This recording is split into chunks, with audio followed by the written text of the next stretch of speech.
नमस्कार, आप आर्यन खबर देख रहे हैं। मैं हूं परमवीर सिंह। कांग्रेस नेता राहुल गांधी पिछले 20 दिनों के अंदर दूसरी बार बिहार की राजधानी पटना पहुंचे। पटना में जगलाल चौधरी के जयंती कार्यक्रम में वो शामिल हुए, जिसके बाद कई तरह की चर्चाएं हो रही है। चर्चा ये काफ़ी तेज है कि जो राहुल गांधी चुनाव के समय भी बिहार कम आया करते थे, आखिर उनका ध्यान अचानक से बिहार पर ज़्यादा क्यों हो गया है और लगातार बिहार दौरे से बिहार की राजनीति में क्या कुछ बदलेगा। आखिर राहुल गांधी के बार बार बिहार आने का मकसद क्या है। इन तमाम सवालों का जवाब जो है लोग जानना चाहते हैं और इसी सवालों का जवाब जानने के लिए हम अपने सीनियर दीपक सर के पास पहुंचेंगे। दीपक सर, आखिर राहुल गांधी अचानक से बिहार को लेकर इतने सक्रिय क्यों हो गए हैं और वो बार बार बिहार क्यों आ रहे हैं? परमवीर, जो सवाल अभी आपके मन में है ना, ये सवाल बिहार की राजनीति में अभी सबसे ज़्यादा गूंज रहा है कि आखिर राहुल गांधी इतने 20 दिनों के शॉर्ट पीरियड में दूसरी बार बिहार आते हैं। और वो जब अभी फिलहाल कोई ऐसा इशू नहीं, चुनाव को लेकर कोई बातचीत नहीं हो रही है, कोई ऐसे टिकट बंटवारे को लेकर और संगठन और तमाम चीज़ें आप देखिए, कांग्रेस के संगठन में भी कुछ ऐसा कोई एक्टिविटी नहीं है। इसके बावजूद भी ये दूसरी बार आते हैं, अपने पार्टी वर्कर्स से मिलते हैं, नेताओं से मिलते हैं। सबसे बड़ी बात है, पिछली बार आए तो वो अपने नेताओं से मिले, अचानक से बीपीएससी के स्टूडेंट के पास वो पहुंच गए, फिर अचानक से शेड्यूल नहीं था, वो चले गए लालू यादव से मिलने। तो देखिए, पिछले कुछ दिनों से लगातार और खास करके राहुल गांधी का बिहार दौरा, ये अभी चूंकि ये साल जो है बिहार विधानसभा का चुनाव है, उस चुनाव की तैयारियों के मद्देनजर और अपनी एक जगह बनाने को लेकर, क्योंकि अभी तक ये माना जाता है कि कांग्रेस जो है वो बिहार में आरजेडी की बी टीम है और उसके रूप में वो काम करती है। उस दायरे से अभी इनको बाहर निकलना है, क्योंकि अब वो कांग्रेस आरजेडी में भी वो एरा नहीं रहा लालू यादव का। अब तस्वीरें बदल चुकी हैं तेजस्वी के आने के बाद से। तो उन बदली हुई तस्वीरों के बीच में अपने संगठन को फिर से मकाम देने के लिए, अपने पैर पे खड़े होने के लिए, आप देखिए कि कितने सारे जो है टुकड़े जो है वो कांग्रेस में है। सर, एक सवाल जो जैसे आपने कहा कि अब तेजस्वी हैं आरजेडी में, जी, उसी तरह से अब कांग्रेस में राहुल गांधी। जी जी जी, मतलब अब इधर लालू प्रसाद यादव के बेटे तेजस्वी कहीं ना कहीं आरजेडी को लीड कर रहे हैं। फैसले में उनकी सहमति चाहिए।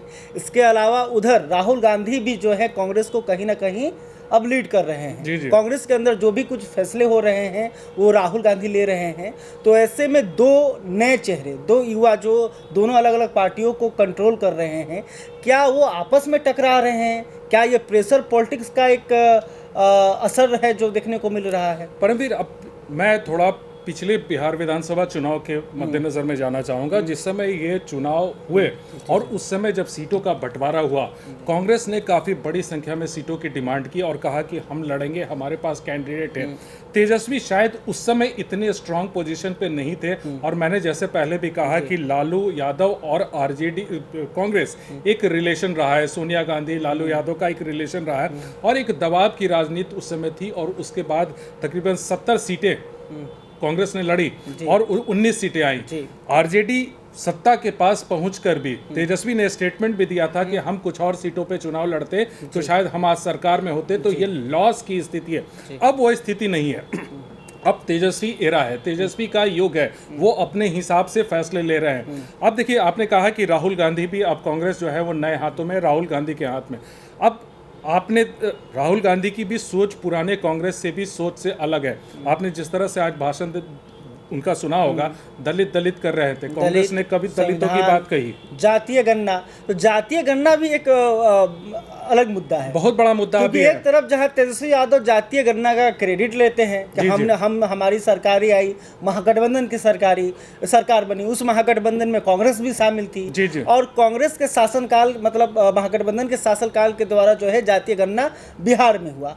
उस जातीय गणना को राहुल गांधी कह रहे हैं कि ये ठीक से नहीं हुआ, ये बेकार है, बेकार नहीं, फर्जी है, हम तेलंगाना के मॉडल पर जातीय गणना करवाएंगे। तो ये कहीं ना कहीं तो क्लैश देखने को मिल रहा है। ये क्लैश बिल्कुल रहेगा। देखिए, जातीय जनगणना की रिपोर्ट को भले ही हाई कोर्ट की तरफ से उसको अभी खारिज किया गया हो, लेकिन आप जानिए कि अभी आने वाले दिनों में बिहार की राजनीति में जातीय जनगणना की रिपोर्ट सबसे बड़ा मुद्दा बनेगी। ऐसी स्थिति में जब बिहार में और बिहार जैसे राज्य में कास्ट बेसिस पे चुनाव लड़े जाते हैं, टिकट बंटवारे होते हैं। देखिए, जातीय गणना की बात हो, मैं एक जगह देख रहा था कि आप आज की डेट में जातीय जनगणना पे जो बहस है ना, वो बहस एक बार फिर से छिड़ गई है भारतीय राजनीति में। जो कास्ट को की एंट्री और उसका अब पूरा असर जो है वो देखने को मिलेगा। लेकिन अभी जो इस तरह से जो कांग्रेस और राहुल गांधी बिहार में जो कास्ट जो सेंसस हुआ, जातीय जनगणना जो हुई, उसको उन्होंने एकदम से सिरे से नकार दिया है। वो देश के लेवल पे बात कर रहे हैं और प्रेशर बना रहे हैं बीजेपी के ऊपर। जबकि कल ही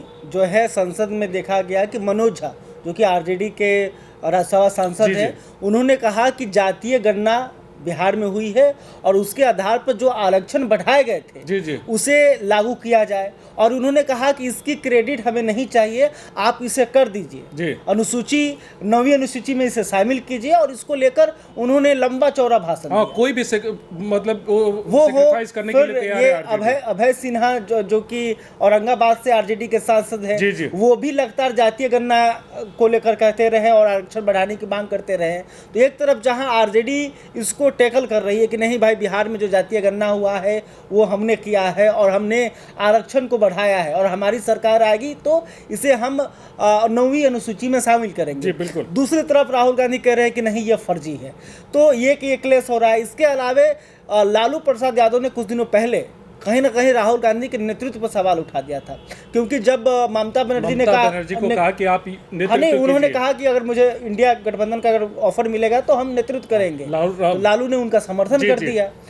तो ये भी मुद्दा है। इसके अलावे कांग्रेस जो है पिछले विधानसभा चुनाव में 70 सीटों पर चुनाव लड़ी। इस बार भी उनका दावा है कि 70 से अधिक सीटें हमें चाहिए। अखिलेश प्रसाद सिंह, जो कि कांग्रेस के प्रदेश अध्यक्ष हैं, कहा तो जाता है कि वो लालू प्रसाद यादव के आदमी हैं, लेकिन वो भी लगातार कह रहे हैं कि हमको 75 सीटें चाहिए। और वो लोग ये लोकसभा चुनाव के परिणाम का वो लोग आधार बना रहे हैं कि लोकसभा में हमारी सीटें अधिक। देखिए, मैं वो अपना आधार बना रहे होंगे सांसद की सीट पे। आप भी जानते हैं कि लोकसभा के चुनाव और विधानसभा के चुनाव अलग अलग मोड पे वो लड़े जाते हैं। जितना मुझे समझ में आ रहा है कि दोनों तरफ से जो है वो सीटों को लेकर, सीटों पर बातचीत अभी होनी बाकी है, अभी तो थोड़ा समय अभी बचा हुआ है। अभी एक तरह से प्रेशर बनाने की कोशिश है। तेजस्वी का स्टैंड बिल्कुल क्लियर है और जिस तरह से लालू यादव ने किसी कार्यक्रम में कहा है कि हमने न सिर झुकाया है न झुकाना है, तेजस्वी को सीएम बनाना है, तो अब लालू यादव का भी एकमात्र टारगेट तेजस्वी को सीएम बनाने को लेकर है और ये एक प्रेशर बनाने की तरफ से, और दोनों तरफ से ये प्रेशर बनाने की कोशिश हो रही है।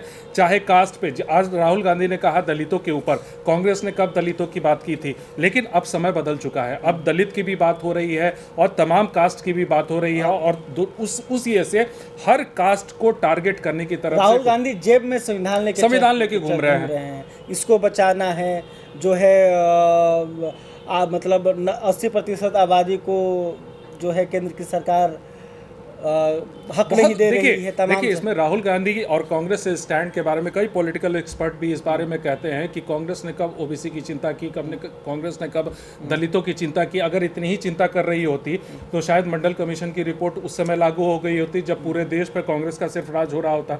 लेकिन ये तमाम चीज़ें, समय बदल चुका है। जैसा आपने कहा कि एक समय बदल चुका है।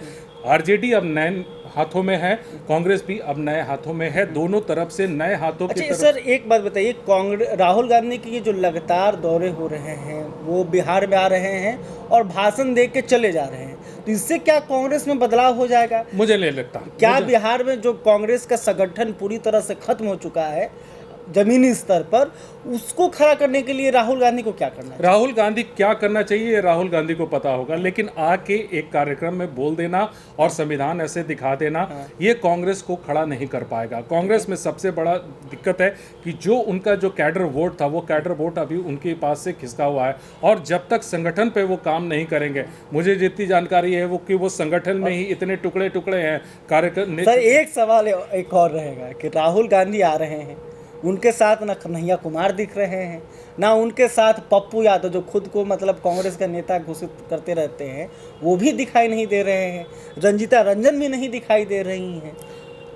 मैंने वही कहा कि राहुल गांधी अभी फिलहाल किसी को लेकर, और सबसे बड़ी बात यह है ना, आपने जिस तरह से कहा कि पार्टी अभी कहाँ है, ये पार्टी की चिंता अभी नहीं कर रहे हैं। लेकिन सवाल यह है कि बिहार में आरजेडी को लीड करना है और सेंट्रल में कांग्रेस को लीड करना है। ये पुराना जो है एक सहमति दोनों पार्टियों के बीच में थी, और उस बीच में अपनी अपनी स्ट्रैटेजी के साथ एक दबाव बनाने की कोशिश है। फिलहाल अभी ऐसी कोई प्रयास जो है वो मुझे नहीं लगता कि राहुल गांधी अपने संगठन को लेकर कर रहे हैं। सिर्फ और सिर्फ एक सीटों को लेकर एक दबाव बनाने की कोशिश हो सकती है। क्या 2025 चुनाव से पहले महागठबंधन बरकरार रहेगा या झगड़ा बढ़ जाएगा? देखिए, झगड़े अभी बढ़ेंगे, लेकिन अभी जितना मैं समझता हूं कि जब तक लालू यादव हैं और सोनिया गांधी हैं, तब तक आरजेडी और कांग्रेस अलग अलग शायद ही हो पाएंगे। मतलब सोनिया गांधी और लालू प्रसाद यादव का दोस्ती इतना मजबूत है कि जब तक लालू यादव जिंदा है, हाँ, वो रहेगा, बरकरार रहेगा, ये साथ रहेगा, और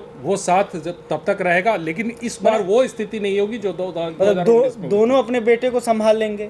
बिल्कुल जाहिर सी बात है कि अपने अपने लेवल पे ये लोग कर लेंगे। लेकिन क्या लग रहा है 2020 में 70 सीटें कांग्रेस को दी गई थी, वो उतनी सीटें पाने में कांग्रेस कामयाब हो पाएगी? मुझे नहीं लगता है कि कांग्रेस को इस बार 70 सीट किसी भी सूबे पे तेजस्वी यादव मुकेश सहनी भी आ गए हैं। बिल्कुल मुकेश सहनी भी 40 सीटों पर दावा कर रहे हैं।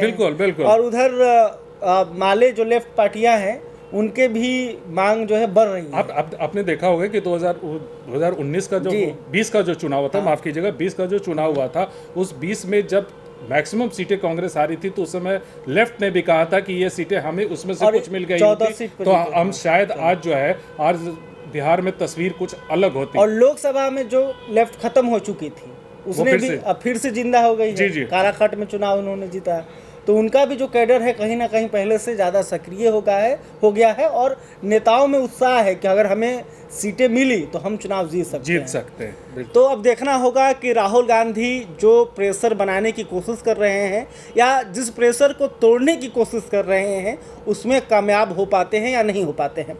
दूसरी तरफ क्या लगातार बिहार के दौरा करने से ही कांग्रेस का जो कैडर है वो बिहार में मजबूत हो जाएगा, यह भी एक बड़ा सवाल है। अब बड़ा सवाल यह भी है कि 2025 विधानसभा चुनाव से पहले महागठबंधन में ये जो झगड़ा है वो कहां तक पहुंचता है। खैर, अभी तक आपने हमारे चैनल को सब्सक्राइब नहीं किया, तुरंत कर ले। इस खबर को लेकर आप क्या सोचते हैं कमेंट करके बता सकते हैं। वीडियो आप फेसबुक पर देख रहे हैं तो हमारे पेज को भी लाइक कर लें। बहुत बहुत धन्यवाद।